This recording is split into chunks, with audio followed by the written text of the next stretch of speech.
ইমানের ৭৭টি শাখা উল্লেখ করেছে।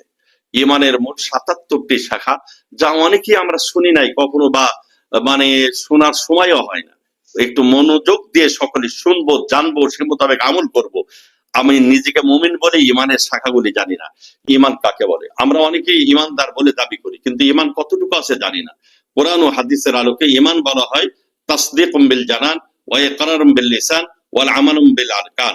অন্তরে বিশ্বাস স্থাপন করা আল্লাহ একক, আল্লাহ আছেন, আল্লাহ সত্তা, নিরাকার, তিনি চিরঞ্জীব, চিরস্থায়ী ছিলেন, থাকবেন। আল্লাহর জাতের ব্যাপারে অন্তরে বিশ্বাস। ২ নম্বর ইকরারুম বিল লিসান, জবানের স্বীকৃতি দেওয়া, আশহাদু আল্লা ইলাহা ইল্লাল্লাহ ওয়া আশহাদু আন্না মুহাম্মাদার রাসূলুল্লাহ, যে আমি সাক্ষ্য দিচ্ছি আল্লাহ আছেন, আল্লাহ একক, তিনার কোনো শরীক নাই, মুহাম্মদ সাল্লাল্লাহু আলাইহি ওয়াসাল্লাম আল্লাহর রাসূল, এর স্বীকৃতি দেওয়া। ৩য় নম্বর ওয়াল আমালু বিল আরকান, আর সমস্ত আমলগুলি দ্বারা নিজের ঈমানকে বাস্তবায়ন করা, অর্থাৎ এটাকে কাজে পরিণত করা।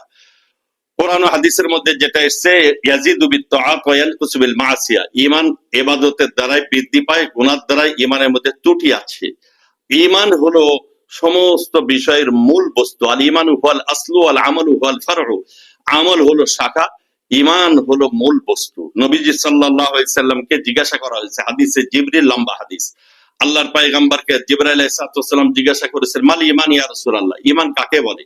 নবীজি সাল্লাল্লাহু আলাইহি সাল্লাম তার ব্যাখ্যায় বলেছেন তুমিনা বিল্লাহ, তুমি আল্লাহর প্রতি বিশ্বাস স্থাপন করবে, ওয়া মালাইকাতিহি, সমস্ত ফেরেশতার প্রতি বিশ্বাস স্থাপন করবে, ওয়া কুতুবিহি, সমস্ত আসমানি গ্রন্থের প্রতি বিশ্বাস রাখবে, ওয়া রুসুলিহি, সমস্ত রসুলগণদের প্রতি বিশ্বাস করবে, ওয়াল ইয়াউমিল আখির, পরকাল ভিত্তিক জীবনের প্রতি বিশ্বাস স্থাপন করবে, ওয়াল কাদরি খাইরিহি ওয়া শাররি, এবং তাকদীরের ভালো খারাপের উপরে বিশ্বাস, সাথে সাথে ওয়াল বাতি বাদাল মাউত, পুনরুত্থান হবে, একদিন আমরা দুনিয়া থেকে বিদায় নিয়ে চলে যাব, আবার আমাদের পুনরুত্থান হবে, এগুলির প্রতি বিশ্বাস স্থাপন করা।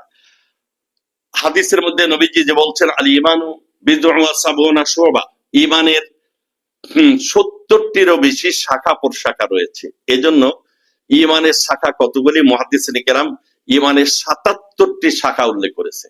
ঈমানের মোট ৭৭টি শাখা, যা অনেকেই আমরা শুনি নাই কখনো, বা শোনার সময়ও হয় না। একটু মনোযোগ দিয়ে সকলে শুনবো, জানবো, সে মোতাবেক আমল করব। আমি নিজেকে মুমিন বলে ইমানের শাখাগুলি জানি না।